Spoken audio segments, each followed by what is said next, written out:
Are you a strategic senior executive assistant thinking about what's next? Whether you're ready for a promotion or loving the job you're in, Nova Chief of Staff's certification course may be just the resource you're hungry for.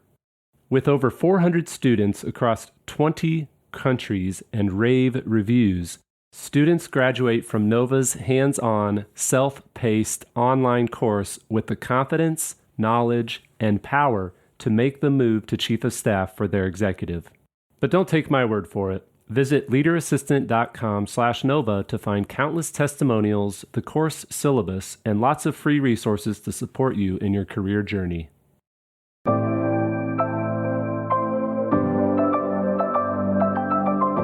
The Leader Assistant podcast exists to encourage and challenge assistants to become confident, game-changing leader assistants.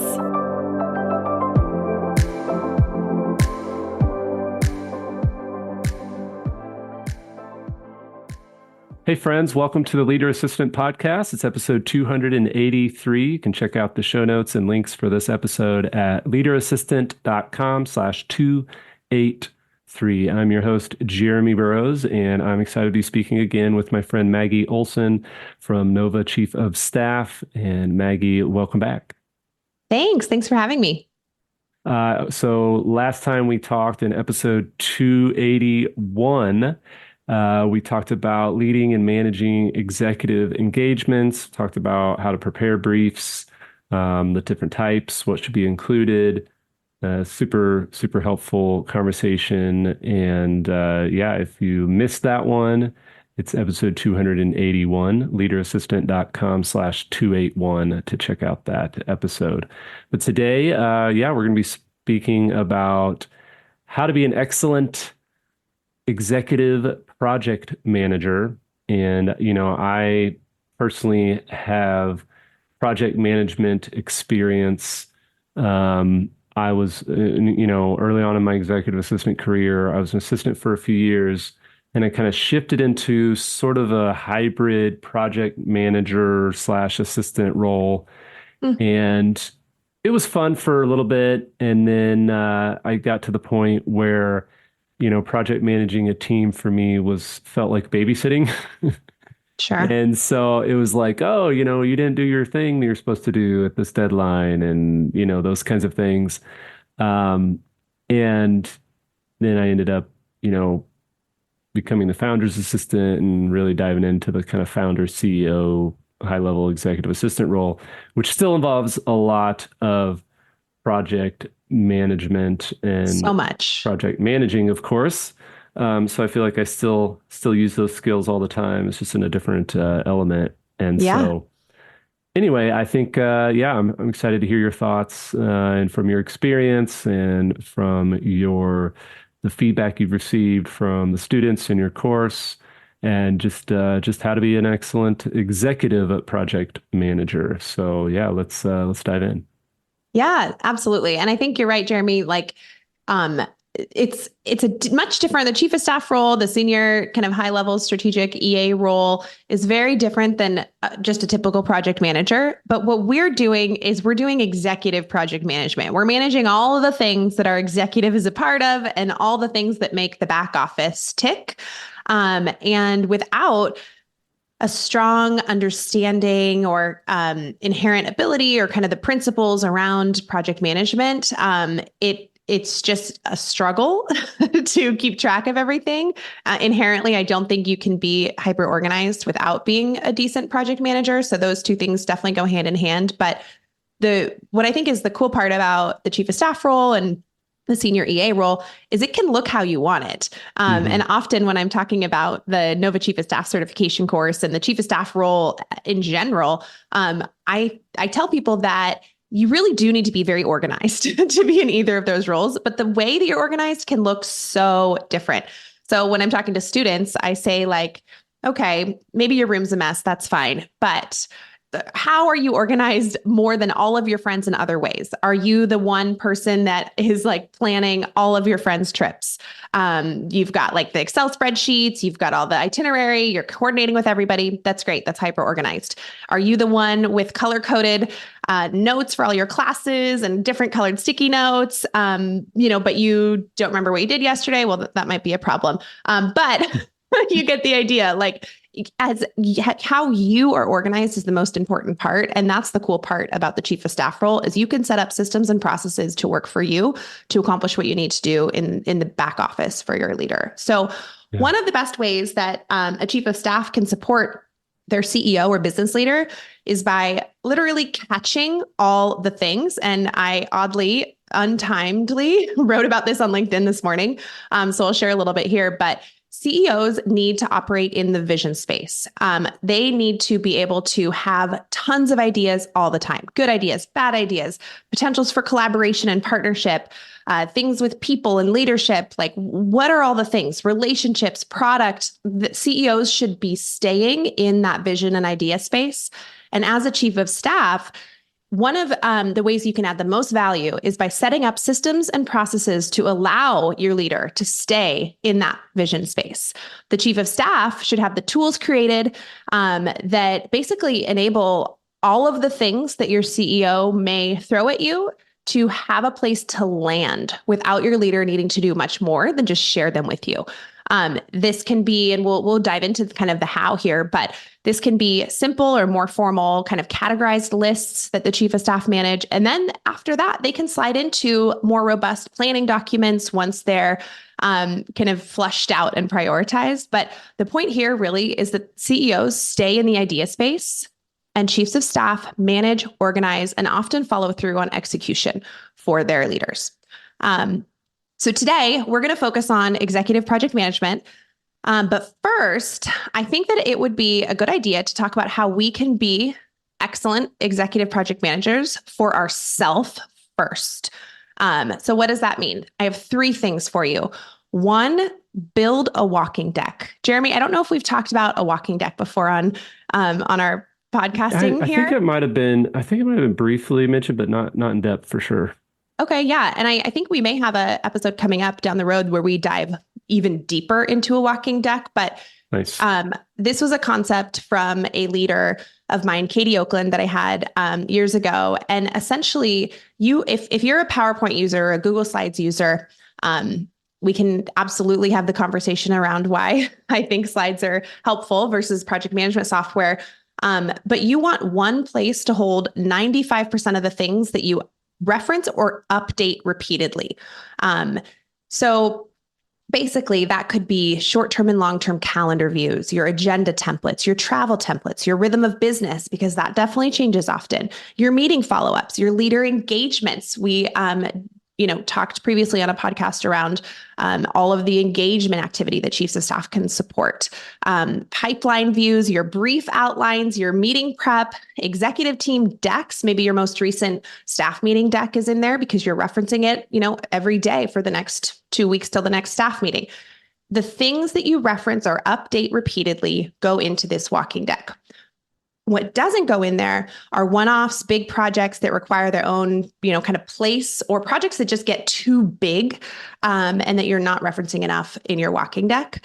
A walking deck will enable you to move faster.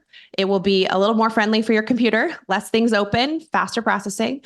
It will likely always be open on your computer. I think it's always a good idea to close down at the end of the night, close things, let them sleep and wake up again the next morning, but it's likely always open during work hours. You can create sections in these decks, like here's my agendas and here's my rhythm of business templates. You will not have to spend valuable time hunting, finding, opening, closing things constantly and forgetting where they live. I also love adding archive sections to almost everything I do. So all my folders, there's an archive folder within those folders. You just drag and drop in this deck. Also, old slides, drop it down into your archive section, delete it once you don't need it anymore. So that's tip number 1 on how to help ourselves start to be excellent executive project managers. The second would be all around email organization. And now I use Outlook, and I know that everybody listening does not necessarily use Outlook, but it's pretty common. A few things that I do here, I use categories and rules, but I don't overuse folders. The reason is Outlook's algorithm is very, very good at finding things. If you overuse folders, it becomes harder to find all the separate email threads within all of your folders. Personally, I like categories a lot more than flags. Now, I know we've got a ton of amazing executive assistants listening, so I may not be telling you anything new here, but categories, you can have endless categories. You can color code them, and you can coordinate as many as you want in terms of kind of mapping out different tasks and responsibilities. So here's an example of how I use categories plus rules together. Let's say that we have a category that's green and we call it waiting to hear back. Okay, as chiefs of staff, we're always sending emails, shooting Jeremy a note. Hey, Jeremy, can you let me know if this verbiage is approved? Okay, I gotta wait on Jeremy. Set a rule where every time you CC yourself on an email, that email stays in your inbox and it changes to the green category. And the green category is called waiting to hear back. Now in your inbox, you know exactly what you're waiting on from other people. They're categorized a certain color, and you know that you don't have to action them, but you're needing to keep an eye on them. So that's one way. There's so many different ways. I'm not going to spend too much more time on email organization because we all use different platforms, but think about how this example could apply to the email platform that you use. And Jeremy, do you have any email tips and tricks for how to be a great executive project manager for yourself? Are you ready to elevate your career in 2024?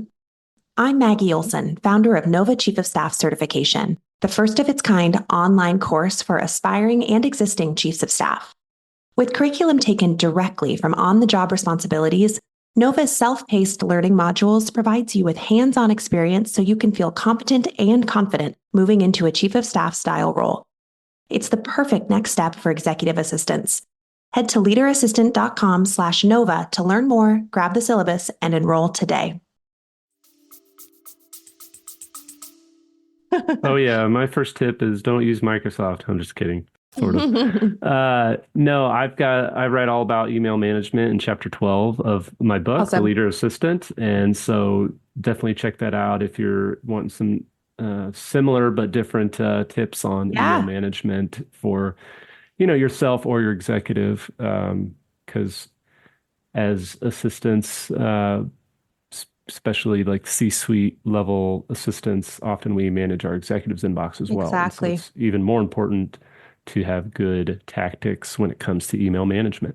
Yeah. And it's something similar that I say for new chiefs of staff who are wanting to take on projects outside of they're wanting to take on company projects and help fill a gap and find this software or work on an extra project. I always suggest that you focus on kind of cleaning up and understanding and creating a well-oiled machine for your own back office first for that executive before you take on other projects outside of the back office for your leader. It's the same thing with this kind of conversation. Even though it feels like it's a time suck and it never feels like there's enough time, take an hour to set up, read Jeremy's chapter. What chapter was it again, Jeremy? 12. Yeah. So dive into the resources that you have, set up some things to help you be as organized as possible because you're going to be so much more effective and less frustrated kind of hunting and pecking for things when you don't have that organization. Yeah. Okay. Definitely. So the last thing on the first, let's focus on us and how to be great for us is set up a wins folder, however you want to do it. Maybe it is in your email, maybe it's in your share drive folders, but set up a wins folder for yourself. Let's make this, awesome project manager component for your own benefit too. So anytime you get an email from your boss or you complete a great project or you have a solid review, or even somebody just says, it was really nice working with you on this project, drag and drop, move it to your wins folder, wherever that folder is. Start this today if you haven't already started doing this, or repopulate the one that you started a year ago and you forgot about. And in 6 months, you will have some nuggets to look back on. If you're updating a resume and you're like, gosh, what are the projects I've done? Oh my gosh, that's right. Thank goodness I dragged and dropped this whole email, summary of this project with metrics and stats here because I can then use it in the future to help myself. So I'm sure, Jeremy, you've talked about wins folders in the past too, but it's a quick one, quick and good. Yeah, love it. Okay, so let's switch gears and talk about why project management is important as a chief of staff. I'm going to kind of share a scenario and people listening can think about if this is their leader. You have a very busy leader. Sometimes it feels like new idea whiplash. There's a new idea thrown out at every turn, right and left. Your team is trying to execute on your leader's wishes, but they're getting mixed messages about what's most important. It's also hard for you to follow what your leader's saying because there's a million things flying all over the place. You wish you had a clean, neat, easy list of all the leader's priorities in rank order. Does this sound familiar to anyone? Because I think it's pretty common. All right. Yeah, definitely can relate to that. Yeah, it's kind of one of those things that good leaders are crazy vision kind of idea throwers. So we have to figure out how to support those people so that, as I mentioned earlier, they can stay in the idea space. So as a chief of staff, you're going to add incredible value if you can help articulate, guide, track, and lead the business forward for your leader's most important priorities and capture all the other things that maybe don't seem important, but they need a place to live. So how do you do this from start to finish? First, I would suggest starting with informal but organized, categorized lists for literally all of your executives' kind of brain dump things. Ideas, collaborations, partnerships, people, leadership, relationships, product. Your categories might be a little bit different. You can track this wherever you want. If you're using a walking deck and you want to pop them into PowerPoint, great. If you're using shared Google Drive, Google Sheets, perfect. Then start noticing if certain things are thrown out, certain ideas are thrown out repeatedly more than others. Note this, take note of it. Start realizing that, gosh, they've talked about hiring those two new people like 4 times in the last 3 weeks. This is your opportunity to add strategic value during your one-on-ones with your leader. And what that would look like is there's a few things. In a normal one-on-one setting, you're bringing up, hey, I've heard you mention this. Here's the things that I've captured this week from you. Do you want to chat through any priorities? Just want to let you know that I've observed that we've chatted about this 3 or 4 times. Is there anything I can do to help launch or move this along or execute? Those are conversations you should be having. So that's a little bit more of kind of the informal, but organized sort of place for things to land, your categorized lists. Now, over time, you can flesh these ideas out with your executive and they can work their way into a kind of president's key priorities document or something similar that's a bit more formal. And I also recommend, we actually have an exercise in the course that does just this, that you orchestrate a specific forum with your leader to have brainstorming sessions about the most important priorities on your leader's plate. So that probably looks like quarterly sessions where you chat through your president's key priorities and you more formally capture them rather than just sort of a place for things to land on a day-to-day basis like we were talking before. So before I move on, Jeremy, anything to kind of chat through there? And I'll definitely kind of share what this president's priorities document could look like and things to keep in mind. No, I think you're doing great and I'm soaking it all in. Okay, awesome. So what does this president's radar, key priorities, like obviously the title's interchangeable, look like? Again, I'm a fan of PowerPoint, Microsoft. Jeremy has me laughing about his Microsoft comment. I love Microsoft, but I've grown up on it. So also Apple lover, never fit with my Microsoft corporate world. Yeah. But when we think about PowerPoint, yes, you can keep things in software management platforms and there's tools and gosh, there's going to be so many more coming to the market with AI every day. But the problem that I run into is having things that are quick and easy to share with executives the second they need them. up until this point, I have not found any kind of a project management software where you can just export and it's polished and presentation ready.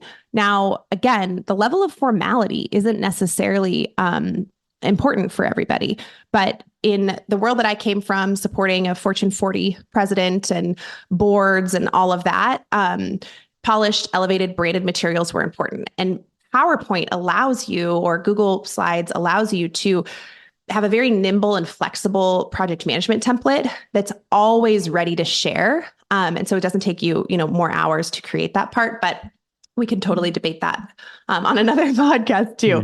So when we think about what does this slide look like, your kind of top priorities, President Radar, you want to have a priority rank for the amount of time or just the initiative, how your leader sees that initiative, that priority. Do they see it? Not everything can be number one. So this can be one of the most telling conversations with the leader. Where do you rank everything? Okay, they're all number one. Let's revisit this one. Right. They're all urgent. They're all urgent. They're all urgent. Everything's urgent. All 27 things should happen this week. Okay. And then a description. What is the key priority? How would you describe it? Additional details, which is really just like describing that priority. And then what are the touch points? Maybe it's a meeting or a weekly summary that drives this key priority forward. So to back up a bit, this document is for the things that we've flushed out as major priorities and important. They're not for all the millions of ideas that your leader's throwing at you every day. This is the document where those ideas graduate to. They've now become a very important priority for your leader. And this document can also come out of that maybe quarterly session where you just deep dive into your leader's most important priorities. So when you have an extremely important priority, there should be some form of a touch point, a meeting or a weekly summary or something where the leader is receiving the information that they need to understand the progress and the status of their initiative. You should have a lead on this document. So for each initiative, who's the lead? It can't be you for everything. It can't be the chief of staff for everything. It can't be the CEO for everything. This is important part of delegation. Does this item live within operations or can it a little bit, for example? And then what are the next steps with dates? So, this meeting needs to be scheduled. This daily session needs to happen. Double check invite lists. Like these are just some ideas, but a flexible document to make sure that you can share with your leader at any time and that helps your leader stay focused on their most important initiatives, even when they have so many ideas all the time. Super helpful. Awesome. And what are the challenges or what are the speed bumps that you see when people put this together and they have this walking deck, they have this project management, systems and processes in place, and the team they're working with or the executive they're working with doesn't really want to abide by it or really seems disinterested. Does that make sense? Yeah. I think the hardest thing to do sometimes is to track down your leader and to have them commit to that working session with you. And gosh, there's a lot of ways we go about that, but I think consistency is very important. Showing what a final product could look like, reminding the leader that their team needs direction and clear direction. And this is something that's going to really help from a kind of wide team scope to collaboratively understand the priorities of the team. It is definitely tough to get the leader to hold that time on the calendar for you. But I think that with anything, the more consistent we are with these sessions and the more consistent we are with vocalizing to our leader the why and the what and the how of the importance of things like this, that's really the best we can do. And after that, we cannot control other people. And I try to share that with people because it can be a little freeing. Like we can do everything we can. We can have great systems, processes. We can be flexible. We can test and learn. We can throw this one out and this one in. If your leader is not in a place where they want to or have the ability to sit down and have the conversation with you or adopt a new tool or process, there's sometimes there's nothing else you can do. And so it's time to move on to the next strategy or the next tactic to try to herd all the sheep. Yeah, makes sense. Yeah. Awesome. Cool. Well, any other project management tips, or is that all for this episode? The last thing I was going to mention is just for these specific forums where you're, okay, I want to do this brainstorming session with my leader. I think this would be really effective. If that's you listening, the steps that I would suggest taking to make that happen is 1, set up the meeting. 2, record the conversation. 3, also take great notes. And in those notes, maybe it's like the time of the recording so that you can jump back there. Obviously, like ask good questions. Be prepared with that project management template. And as I usually mention, please email us at hello@novachiefofstaff.com to get a version of our PM template. We're more than happy to share that with you totally for free. And then you basically start to get organized. You figure out what you can own from this list. You figure out a process to keep it going, and process will help with that executive commitment. You help the leader's team stay focused, and then you review this document consistently, and you're really, really flexible with changes. So good luck. This is not a small undertaking, but hopefully you have picked up a few things that can help in your journey to becoming or continuing being an executive, excellent executive project manager. There we go. Love it. Awesome. Well, thanks again, Maggie. Great tips and practical tricks and tactics. We'll put those links in the show notes at leaderassistant.com/283 so people can reach out and request Perfect. that template and learn more about Nova Chief of Staff. So thanks again. And we're excited. We've got a few more episodes in the hopper to talk about some more exciting topics in the future. Awesome. Thanks, Jeremy.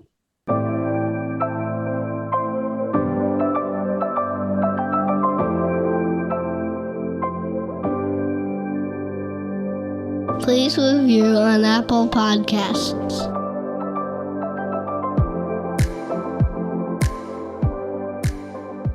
GoBulls.com